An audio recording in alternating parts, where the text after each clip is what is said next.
कहानी है सन 1850 की, जब जरोबा में अवाम राजा के खिलाफ उठ खड़ा हुआ।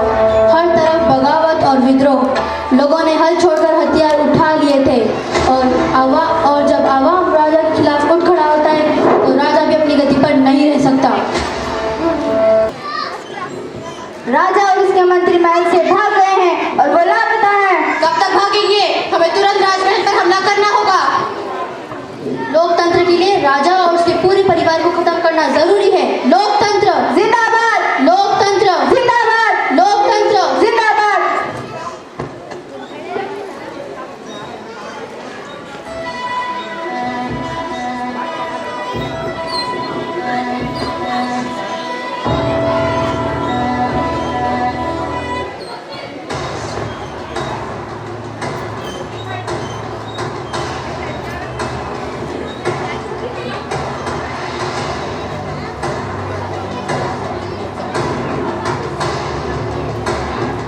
चलिए रानी साहिबा, जाने का वक्त हो चुका है। जल्दी कीजिए, शत्रु महल में घुस चुके हैं। बकवास बंद करो और तुम जाकर हमारे कीमती सामान और लिबास लेकर आओ। उनके बिना मैं कहीं नहीं जा रहा।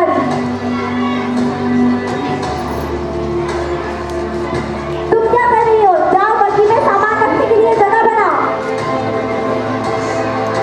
और तुम यहाँ क्या कर रही हो? जाओ जाकर हमारे पीने वाले जूते लेकर आओ। लेकिन रानी साहब, राजकुमार जग जाएंगे। राजकुमार को रखो और तुरंत जाओ। जी कहाँ? वहीं रखो और जाओ। अरे तुम्हें सुनाई नहीं दिया? वहीं रखो और तुरंत जाओ।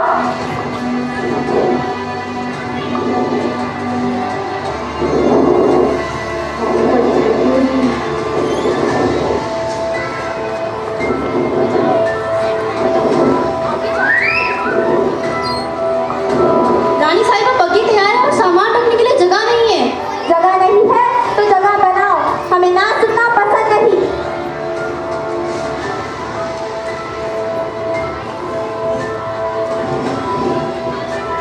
जल्दी कीजिए, दुश्मन महल में घुस चुके हैं। पर मेरे जूतों को छोड़िए रानी साहिबा, हमें जल्दी से भागना होगा। रुको, हम आ रहे हैं। मेरा सामान।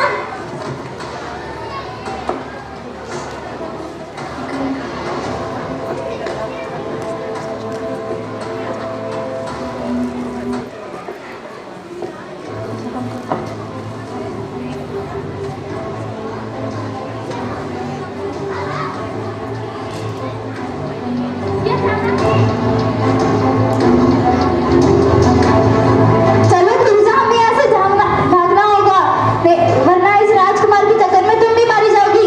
चलो गुरुजा, तुम समझती क्यों नहीं हो? ये आखिरी बग्गी है और हम देर नहीं कर सकते। गुरुजा, मैं जा रही हूँ, अपना ख्याल रखना।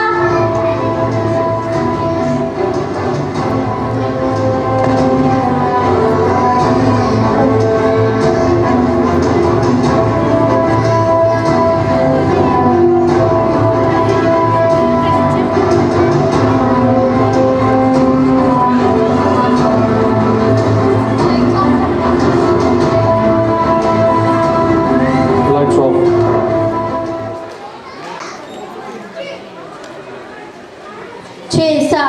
छह साल का घमासान संग्राम। राजा मारा गया। लोगों ने नई सरकार बनाई, प्रजातंत्र का जन्म हुआ और पुराने मामलों के निपटारे के लिए अदालतें बनाई गई।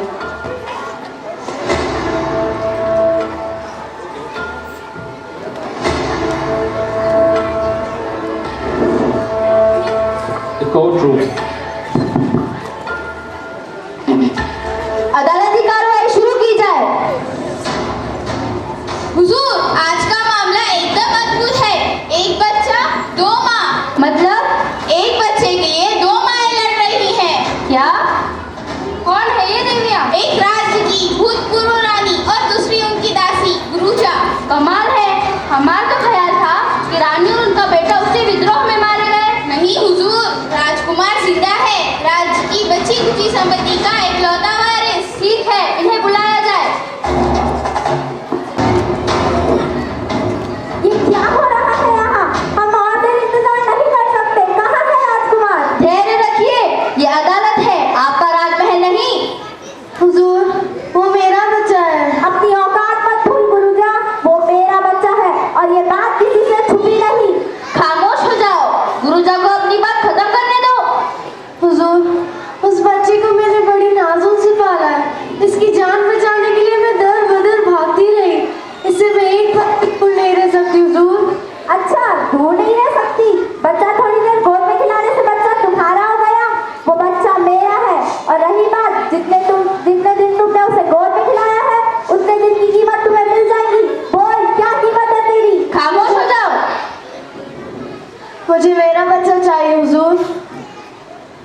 अगर आपको सम्मान चाहिए होता तो आप सामान इकट्ठा नहीं करती, और उस भयानक रात में उस बच्चे को अकेला छोड़कर कैसे भाग सकती है आप?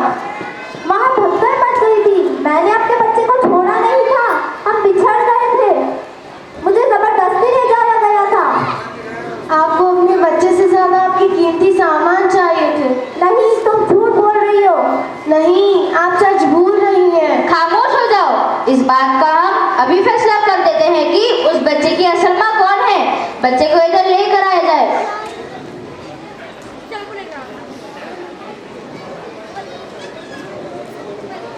जमीन पर खड़े से घेरा बनाओ।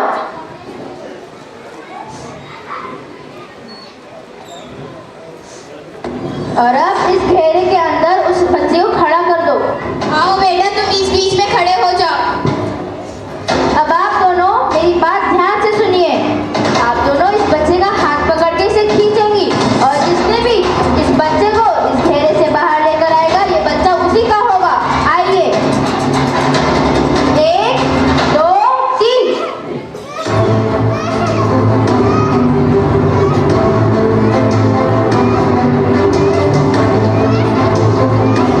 खींच। अरे आप खींचते क्यों नहीं? हुजूर, मैं फिर से कोशिश करेंगे। 1 2 3।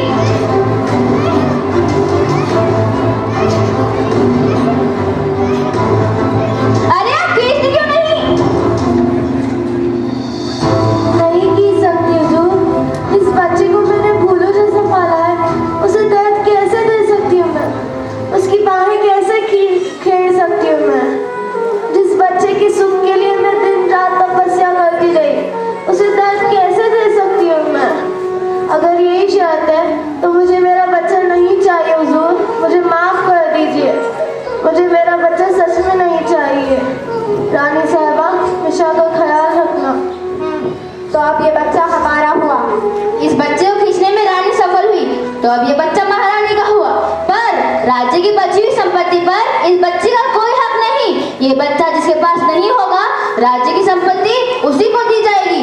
और ये बच्चा महारानी के पास है, तो राज्य की बची हुई संपत्ति गुरुजा को दी जाएगी। ये क्या हो गया?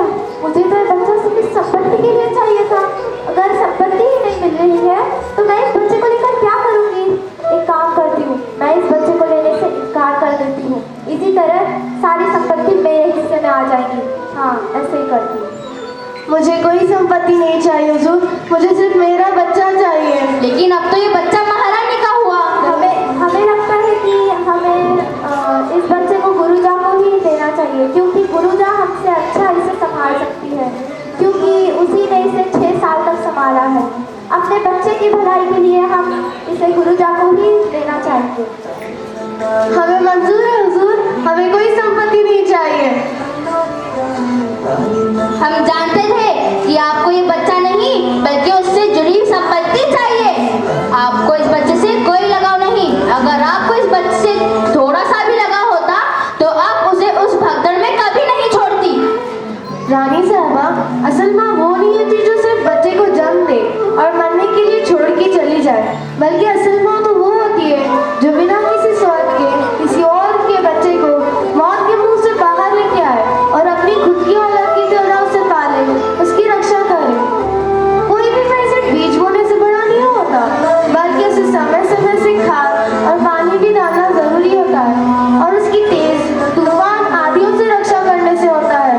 जो भी उस बच्चे के लिए गुरु जाने की या आप तो उसकी सगी माँ रह के भी ना कर सकी। आपको अपना बच्चा तब याद आया जब आपको आपके राज्य की बची हुई संपत्ति और जायदाद चाहिए। अब तो आप किस हक से रानी साहिबा खुद को उसकी माँ कहती है? आपके पास तो वो माँ का दिल भी नहीं जो इस बच्चे के दर्द में तड़प उठे। नहीं रानी साहिबा, ये बच्चा गुरु जगह है, आपका नहीं, और हम उसी के हक में फैसला सुनाते हैं। ये बच्चे की असल माँ गुरुजा है, आप नहीं। इसीलिए ये बच्चा और राज्य की बची हुई संपत्ति, ये दोनों गुरुजा के हक में दी जाएगी। देख लेना तुम सब, मैं अपना बच्चा और संपत्ति लेके आऊंगी। Brilliant acting. Wonderful performance. Extraordinary. Extraordinary. Well done. Well done. Thank you.